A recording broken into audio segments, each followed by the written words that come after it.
दोस्तों, बिहार चुनाव के परिणाम आने के बाद सभी विपक्षी पार्टियां या फिर आम नागरिक भी हैरान हैं कि आखिर जो परिणाम है वो एकदम विपरीत कैसे आ गए। दरअसल हुआ क्या है दोस्तों कि वोट चोरी को लेकर कांग्रेस पार्टी पिछले कई दिनों से विरोध प्रदर्शन कर रही है तमाम प्रदेशों में। जिस तरीके से राहुल गांधी एक के बाद एक लगातार प्रेस कॉन्फ्रेंस करके लगातार प्रेजेंटेशन देते हुए एक के बाद एक लगातार खुलासे करते हुए नजर आ रहे थे, जिसके बाद ये माहौल तो बना ही हुआ है कि भैया वोट चोरी हो रही है, किस तरीके से हो रही है। राहुल गांधी बाकायदा प्रूफ के साथ सबको बताते हुए नजर आ रहे हैं। लेकिन जब से बिहार चुनाव कंप्लीट हुआ है दोस्तों, उसके जो परिणाम आए हैं, जहां जहां भी विपक्षी पार्टियों की सरकार है, सबके अंदर इसी बात को लेकर के चिंतन मंथन किया जा रहा है कि आखिर ये हुआ तो हुआ कैसे। दोस्तों, कल के दिन कांग्रेस पार्टी ने एक चैलेंज कर दिया है, चैलेंज दिया है, वो भी इलेक्शन कमीशन को, वो भी ज्ञानेश कुमार को। चैलेंज क्या है मैं आगे आपको बतलाने जा रहा हूं। और साथ ही साथ दोस्तों, जिस तरीके से इलेक्शन कमीशन के खिलाफ विरोध की खबरें आ रही हैं, आज तक इतनी बड़ी विरोध कभी भी नहीं हुआ, किसी राज्य में नहीं हुआ जो कल तेलंगाना के अंदर हो गया। दरअसल दोस्तों, वहां पर कांग्रेस पार्टी ने ज्ञानेश कुमार के खिलाफ खुला मोर्चा खोल दिया, वो भी बिहार चुनाव के परिणाम आने के बाद, या यूं कहें कि बिहार चुनाव को लेकर के। दोनों खबरों को बारीकी से बात करेंगे। सबसे पहले केरला कांग्रेस ने ट्वीट करते हुए क्या चैलेंज दे दिया दोस्तों, वो मैं आप सभी के सामने रखने जा रहा हूं, और क्या सच में इस चैलेंज को एक्सेप्ट किया जाएगा, आइए उस पर बातचीत करेंगे। सबसे पहले देखिए केरला कांग्रेस ने ट्वीट क्या किया है।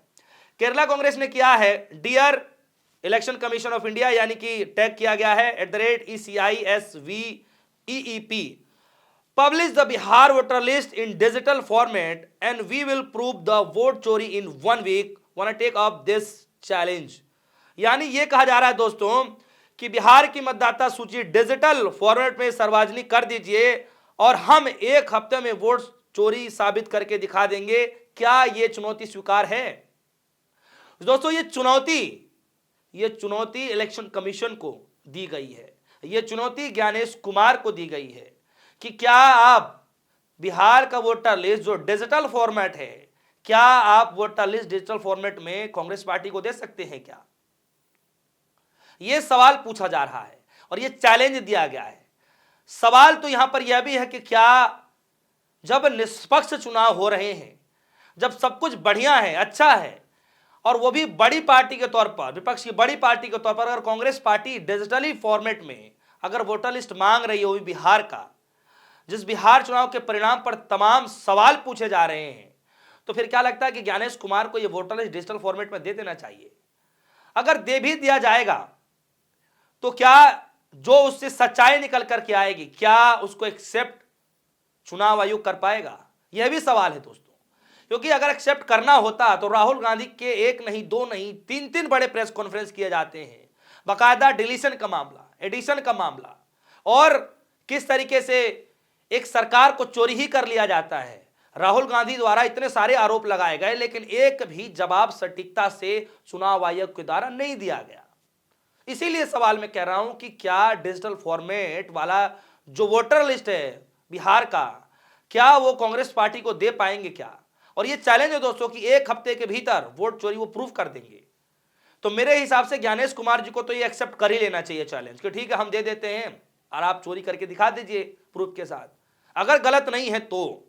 जी हाँ, और जो कि बार बार इलेक्शन कमीशन ये कहते रहे कि भैया हम निष्पक्ष रहे, पारदर्शिता रहे, तो कोई दिक्कत वाली बात है, तो मेरे हिसाब से दे देना चाहिए। एक बार कांग्रेस पार्टी का भी जो है ये भी मन पूरा हो जाना चाहिए कि ठीक है भैया हमने ये भी कर लिया। खैर, जवाब तो तभी भी नहीं देना होगा इलेक्शन कमीशन को कि कैसे हुआ, क्यों हुआ, सवाल तभी भी नहीं दिया जाएगा।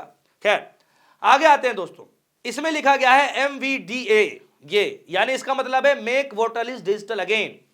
जी हाँ, यानी डिजिटल वोटर लिस्ट मांगा जा रहा है, चैलेंज कर दिया गया है। ज्ञानेश कुमार क्या इसको एक्सेप्ट करेंगे? क्या इलेक्शन कमीशन इसको एक्सेप्ट करेंगे? ये बड़ा सवाल है। अब आगे आते हैं दोस्तों कि अब तक तो आपने विरोध प्रदर्शन इलेक्शन कमीशन के खिलाफ हर प्रदेश में देखा होगा, लेकिन तेलंगाना से ऐसी तस्वीरें निकल कर आ रही है दोस्तों कि आप भी वीडियो देख करके हैरान हो जाएंगे। आज तक इतना भारी विरोध प्रदर्शन किसी प्रदेश में किसी सरकार ने नहीं किया दोस्तों। ये वीडियो जरा देखिए।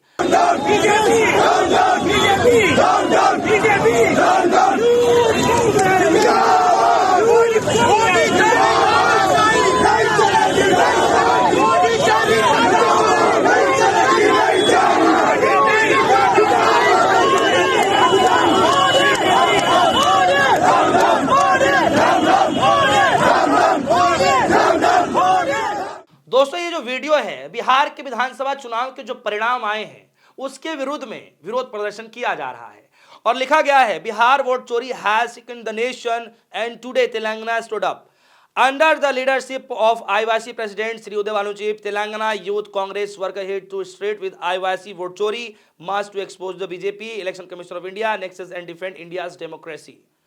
जी हाँ दोस्तों, किस तरीके से बीजेपी और इलेक्शन कमीशन ऑफ इंडिया मिल करके बाकायदा जो है वोट चोरी करा रहे हैं, उसके खिलाफ जो है ये पूरा जो जालसाजी की जा रही है, इस तरीके की बातें कह करके बाकायदा नारेबाजी की जा रही है, विरोध प्रदर्शन किए जा रहे हैं। तस्वीरें देखिए, लगातार मैं आपको तस्वीरें दिखा रहा हूं दोस्तों।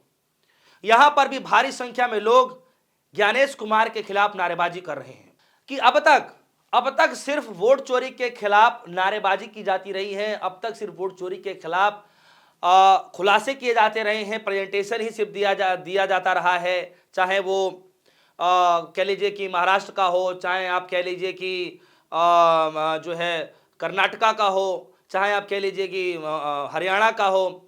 इस तरीके से तमाम जगहों के राहुल गांधी ने खुलासे किया, अब तक सिर्फ प्रेजेंटेशन ही दिया जाता रहा है, विरोध प्रदर्शन ही किया जाता रहा है। अब सबसे बड़ा सवाल है दोस्तों कि क्या सच में वोट चोरी का मसला इस बार संसद के अंदर उठेगा क्या? दोस्तों ये मत भूलिए कि कुछ ही दिनों के बाद संसद स्टार्ट होने वाला है, शीतकालीन सत्र स्टार्ट होने वाला है और क्या लगता है कि जो बिहार के विधानसभा का जो मसला है, बिहार के वोट चोरी का जो मसला है, बिहार के जो परिणाम आए हैं चुनावों के, क्या सच में लगता है कि यह मसला सदन के अंदर भी उठाया जाएगा? और उससे भी बड़ी बात है दोस्तों कि एसआईआर की प्रक्रिया को लेकर के सड़क से लेकर के संसद तक विरोध प्रदर्शन किया जाता रहा है सभी विपक्षी पार्टियों की तरफ से। क्या सच में फिर से बिहार के चुनाव के जो परिणाम आए हैं उसको लेकर के भी सभी विपक्षी पार्टियां एक साथ आकर के सड़क से लेकर के संसद तक क्या ये सत्ता पक्ष से सवाल पूछेंगे? क्या सड़क पर भी इसकी आवाज सुनाई देगी? क्या राहुल गांधी समेत तमाम बड़े नेता क्या सड़क पर बैठ करके इस बात का विरोध करेंगे? क्या अपने आप में बड़ा सवाल है दोस्तों। एक तरफ राहुल गांधी आज के दिन 12 राज्यों के बड़े बड़े नेताओं को बैठक के लिए इमरजेंसी मीटिंग बुला ली है एसआईआर की प्रक्रिया को देखते हुए, और दूसरे तरफ तेलंगाना भारी विरोध प्रदर्शन किया जा रहा है और कांग्रेस पार्टी ने बाकायदा इलेक्शन कमीशन को चैलेंज भी कर दिया है कि अगर आप चैलेंज एक्सेप्ट करते हो तो 1 हफ्ते के भीतर हम बिहार में वोट चोरी का खुलासा कर देंगे, लेकिन आपको करना क्या होगा? आपको डिजिटल फॉर्मेट में वोटर लिस्ट देना होगा। अगर आपको चैलेंज एक्सेप्ट है तो दे दीजिए। दोस्तों क्या लगता है कि चुनाव आयोग को चैलेंज एक्सेप्ट कर लेना चाहिए? सच बताइएगा। अगर एक्सेप्ट कर लिया जाता है और उस पर खुलासा हो जाता है तो क्या लगता है कि उस खुलासे के बाद चुनाव आयोग इस पर कोई जवाब दे पाएगा? सच बताइएगा, क्योंकि अब तक राहुल गांधी ने जो खुलासे किया अब तक जवाब देते नहीं मना है। और सच में क्या यह वोटर लिस्ट डिजिटल तौर पर दिया जाएगा? और वैसे भी दोस्तों इससे पहले भी सवाल पूछा जा चुका है बनारस वाला मसले को लेकर के कि प्रधानमंत्री मोदी जी की जो संसदीय क्षेत्र है उसका भी अगर वोटर लिस्ट डिजिटल मिल जाए तो कांग्रेस पार्टी ने पहले ही कह दिया है कि हम उसका दूध का दूध और पानी का पानी कर देंगे। दोस्तों इस खबर पर आपकी क्या राय है? वीडियो कमेंट सेक्शन में जाइएगा, अपनी राय जरूर रखिएगा। फिलहाल के लिए दीजिए इजाजत, देखते रहिए सो न्यूज़। धन्यवाद।